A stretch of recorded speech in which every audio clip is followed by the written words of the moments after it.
انہوں نے کہا تھا کہ مجھے 100% یقین ہے کہ یہ مذاکرات بےمانی ہیں اور ہم ایک بڑی جنگ کی طرف جا رہے ہیں.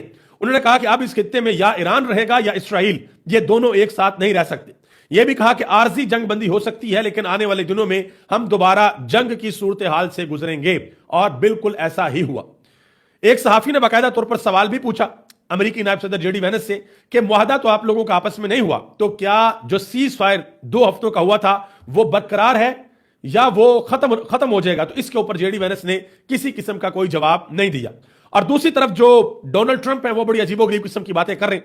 ایک رپورٹر نے ڈونلڈ ٹرمپ سے یہ سوال پوچھا کہ آپ ایران کو آبِ ہرمز کھولنے کے لیے دھمکیاں دیتے ہیں اور ایران آپ کی دھمکیوں کو جوتے کی نوک کے اوپر رکھتا ہے، اس کو آپ کیسے دیکھتے ہیں؟ یہ ڈونلڈ ٹرمپ سے پوچھا گیا کہ آپ تو دیتے ہیں ان کو دھمکیاں اور وہ آپ کی دھمکیوں کو جوتے کی نوک پر رکھتے ہیں، کوئی سمجھتے ہی نہیں آپ کو، تو کیسا لگتا ہے آپ کو اس کے اوپر؟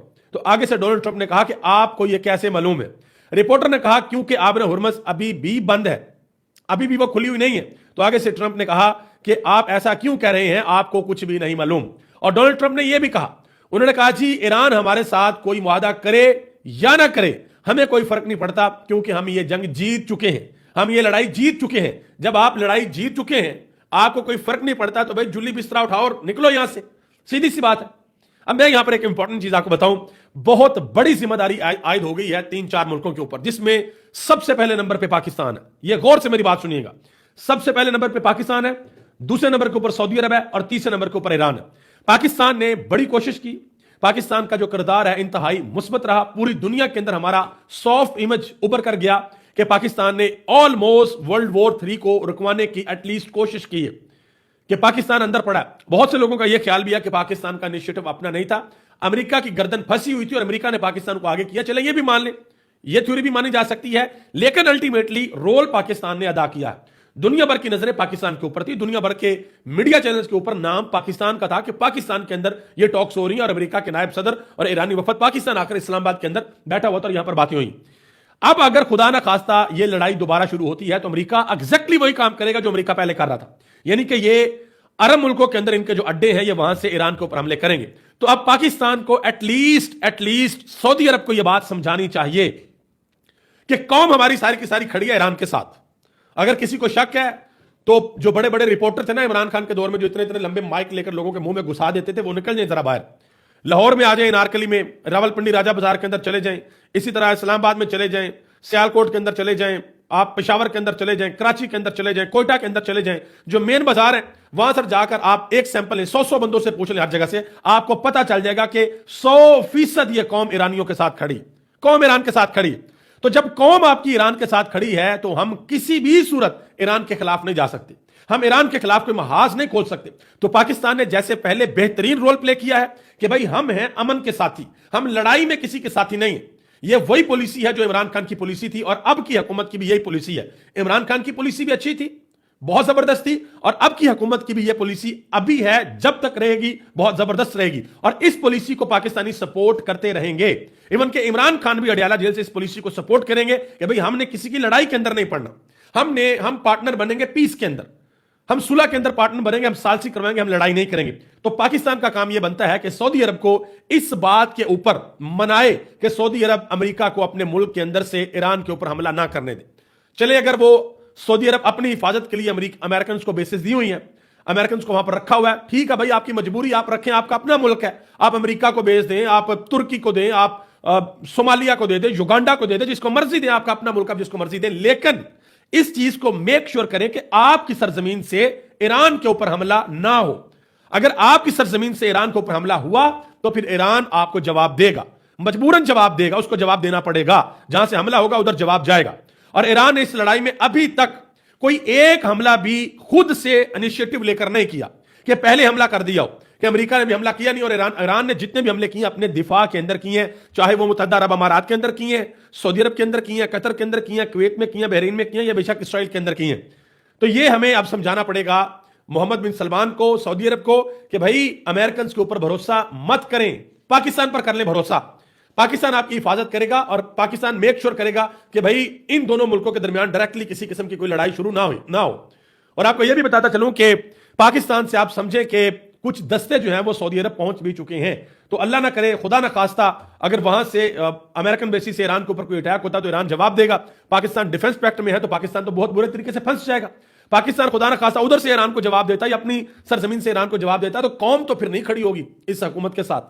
قوم تو کہے گی کہ آپ غلط کر رہے ہیں. تو یہ اب پاکستان ایک بڑے نازک پوزیشن کے اوپر کھڑا. پاکستان کو اب سمجھانا پڑے گا سعودی عرب کو کہ بھائی سعودی عرب یہ میک شور کرے کہ آپ کی سرزمین ایران کے خلاف استعمال نہ ہو. امریکہ کی لڑائی ہے، ایران کے ساتھ امریکہ لڑے، لیکن سعودی عرب کی سرزمین استعمال نہ کرے. اسی طریقے سے قطر، کویت، بحرین یہ بھی سارے میک شور کریں کہ ان کی سرزمین ایران کے خلاف استعمال نہ ہو. یو اے ای نے تو سائڈ لے لی ہے، انہوں نے تو اسرائیل کی اور امریکہ کی سائڈ لے لیا کہ وہ تو ان کے ساتھ ہی ہیں.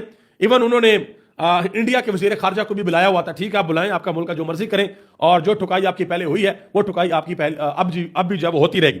مزید ذرا آگے آ جائیں. ایک اہم ترین خبر جو ہے وہ چائنا سے بھی ہے، وہ بھی آپ کے سامنے رکھنے کے لیے جا رہا ہوں. اور آپ سب کا بہت بہت شکریہ، آپ اس وقت ہمارے ساتھ بہت بڑی تعداد کے اندر موجود ہیں. میں آپ سب سے گزارش کروں گا کہ براہ کرم آپ ویڈیو کو لائک کر کے اور چینل کو سبسکرائب ضرور کر دیں تاکہ یہ جو ویڈیو ہے وہ دوسرے لوگوں تک بھی پہنچ سکے. اچھا جی، اب ذرا آگے آ جائیں. چائنا سے ایک اہم ترین خبر ہے، وہ میں آپ کے سامنے رکھنے کے لیے جا رہا ہوں. ڈونلڈ ٹرمپ نے ایک بیان دیا. انہوں نے کہا جی ہم دنیا کے لیے، جس میں چین بھی شامل ہے، دوسرے ملک بھی شامل ہے، ان کے لیے ہم آبن ہرمز کو کھلوانے کے لیے جا رہے ہیں. تو آگے سے چائنا نے واضح طور پر یہ جواب دیا. انہوں نے کہا جی آبن ہرمز تو لڑائی سے پہلے کھلی تھی، وہ تو بند نہیں تھی، وہ تو آپ کی بے وقوفی کی وجہ سے یہ سارے کا سارا سین ہوا. انہوں نے کہا جی آپ ہمارے اوپر کسی قسم کا کوئی احسان نہ کریں، یہ مسئلہ آپ کا پیدا کیا ہوا ہے، آپ لوگوں نے یہ کام کیا ہے. اور جس وقت یہ مذاکرات جاری تھے اس وقت کچھ امریکی جہازوں نے کوشش کی ہے آبن ہرمز میں سے گزرنے کی، یعنی کہ آبن ہرمز کو کراس کرنے کی. تو ایران کے جو پاسداران انقلاب انہوں نے واضح طور پر وارننگ جاری کی، اگر آپ لوگ گزرے تو 30 منٹ کا آپ پاس ٹائم ہے، 30 منٹ کے اندر اندر ہم آپ کو اڑا دیں گے، لہٰذا یہاں سے بیک آف کرے، پیچھے جائیں. اور پھر وہ وہاں سے پیچھے گئے. اب آگے آ جائیں، ایک اور امپورٹنٹ چیز آپ کے سامنے رکھنے کے لیے جا رہا ہوں. ایران کی جو وزارت خارجہ ہے انہوں نے واضح طور پر کہا، انہوں نے کہا کہ ہم امریکہ کے وعدے توڑنے کے تجربے اور ان کی بری نیتوں کو نہیں بھولیں گے اور ہم صہیونی ریاست کے ساتھ اس کے جرائم کو معاف نہیں کریں گے. یہ واضح طور پر ایران نے کہہ دیا ہے کہ بھائی ہم جو پیچھے نہیں ہٹیں گے. اور یہ جب تک مذاکرات چلتے رہے، ان مذاکرات کے اندر بھی لبنان کے اوپر تقریباً 100 سے زائد حملے کیے گئے. آپ اندازہ لگا لیں، لبنان کے اندر حملے نہیں رکے، لبنان کے اندر حملے جو ہیں وہ ہوتے رہے. اور اب امپورٹنٹ فیکٹر یہ ہے کہ ایران کی عوام کہاں کھڑی ہے اور امریکہ کی عوام کہاں پہ کھڑی. امریکہ کے اندر جو 28 مارچ کو احتجاج ہوا تھا ڈونلڈ ٹرمپ کے خلاف، بیسیکلی اس جنگ، اس لڑائی کے خلاف، 1 کروڑ کے قریب امریکی باہر نکلے تھے، انہوں نے احتجاج کیا تھا. اور اس کے برعکس ایران کے اندر کیا ہوا؟ ایران کے اندر 1 کروڑ 40 لاکھ لوگوں نے رجسٹریشن کروا لی لڑائی کے لیے کہ ہم امریکہ سے لڑنے کو تیار ہیں. تو یہ فرق ہے امریکی اور ایرانی عوام کے اندر.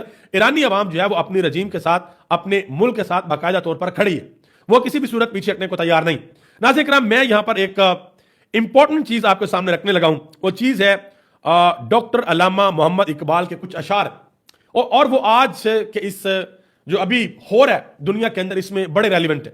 ایک ان کی نظم ہے جس میں انہوں نے یہ اشعار کہے تھے کہ دنیا کو ہے پھر مارکہ روح و بدن پیش، کہ دنیا کے اندر روح کا اور جسم کا مقابلہ ایک دفعہ پھر پیش ہے، ایک دفعہ پھر یہ ہوگا کہ ایک طرف وہ لوگ ہیں جو اللہ کے اوپر بھروسہ رکھتے ہیں، اور ایک طرف وہ لوگ ہیں جن کو مٹیریل کے اوپر بھروسہ ہے، اپنی مشینوں کے اوپر بھروسہ ہے، اپنے ویپنز کے اوپر بھروسہ ہے.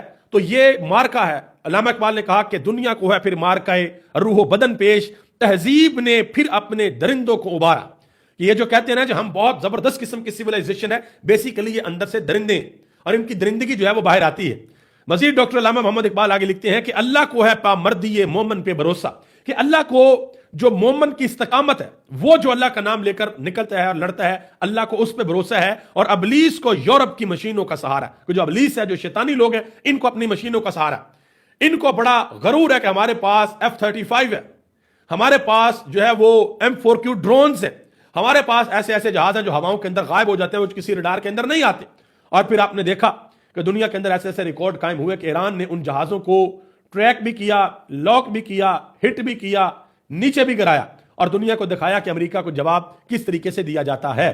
تو یہ ایک مارکہ روح و بدن آپ کہہ لیں کہ دوبارہ دنیا کے اندر شروع ہو گیا. اور اب اس میں خصوصی طور پر جو مسلمان ممالک ہیں، انہوں نے اب یہ فیصلہ کرنا ہے کہ وہ کس طرف کھڑے ہوں گے، انہوں نے کس کا ساتھ دینا ہے. انہوں نے ایران کا ساتھ دینا ہے یا انہوں نے امریکہ کا ساتھ دینا ہے. یہ کلیئرلی اب مسلمان ملکوں کو سوچنا پڑے گا. اور آپ یقین کریں، اگر مسلمان ملک تھوڑی سی ہمت اور غیرت کر کے اکٹھے ہو جائے نا، تو یہ امریکہ مسلمان ملکوں کا کچھ بھی نہیں بگاڑ سکتا. مسئلہ یہ ہے کہ اگلوں نے اپنے پپٹ بٹھائے ہوئے ہیں مسلمان ملکوں کے اندر، اور یہ پپٹ جو ہے وہ ہلنے کے قابل بھی نہیں ہے کہ یہ اپنی مرضی سے ہل بھی سکیں، اور اوپر سے وہ بے عزت بھی کرتے ہیں پوری دنیا کے سامنے. آپ اندازہ لگائیں. اب آگے آ جائیں ذرا. جس طریقے سے کچھ یورپی ممالک نے ہمت کی ہے، اسپین نے ہمت کی ہے، جرمنی نے ہمت کی ہے، اٹلی نے ہمت کی ہے، کینیڈا کے وزیر اعظم کا بیان میں آپ کے سامنے رکھتا ہوں.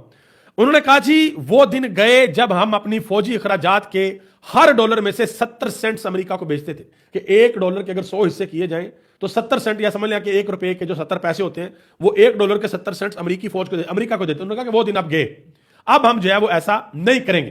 اور ایران کے اندر جو امریکہ نے ڈسٹرکشنز کی ہیں، وہاں سے خبریں آ رہی ہیں کہ جتنے پل تباہ کیے ہیں ایران ان کو بڑی تیزی کے ساتھ دوبارہ تعمیر کر رہا ہے. کچھ پل ایسے بھی ہیں جن کو تباہ کرنے کے 72 گھنٹے بعد جو ہے وہ دوبارہ تعمیر کر لیا گیا. تو یہ ایرانی قوم کی طرف سے واضح طور پر پیغام ہے کہ آپ جو مرضی کر لیں، ہم نے کسی بھی صورت پیچھے نہیں ہٹنا. ناظرین کرام، ایک اور چیز آپ کے سامنے رکھتا چلوں. یہ پاکستان کے اندر جو مذاکرات ہوئے ہیں ان کو انتہائی خفیہ رکھا گیا. پاکستان کے جو بڑے بڑے ماشاءاللہ تجزیہ کار ہیں، بڑے بڑے فن خان ہیں، ان کو تو نزدیک بھی نہیں لگنے دیا گیا. یہ صرف جا کر JCC کے اندر جو جناح کنونشن سینٹر وہاں پر جا کے رپورٹ کر رہے تھے، کھانا بڑا اچھا ہے، وائی فائی یہاں پر فری ہے، تو فلاں فلاں یہ چیزیں، اور ان کو نزدیک ترین نہیں لے. میرا خیال ہے کہ یہ حکومت کا اچھا فیصلہ تھا کہ بجائے اس کے کہ اتنے سینسٹیو مذاکرات میں چھو کر کے بریکنگ نیوز چلتی، انہوں نے ساری چیزوں کو خفیہ رکھا.